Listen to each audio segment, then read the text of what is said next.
Welcome back to the ranch, everyone. Today we're going to try something we have not yet done with the flock yet.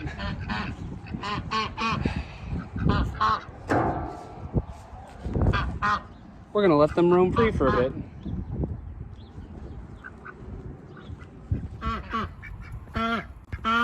That's right, ladies. Taste freedom.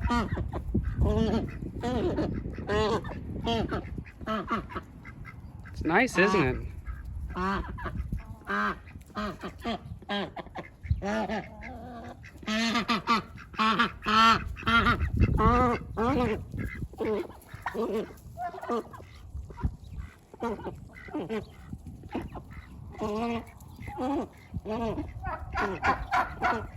Yeah, Toothless, even you can come out if you'd like.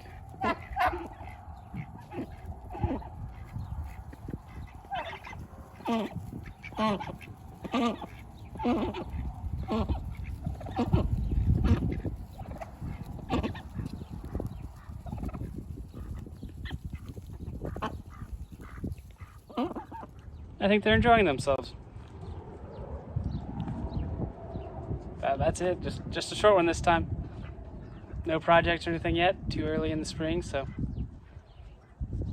just hanging out. Catch you next time. Bye!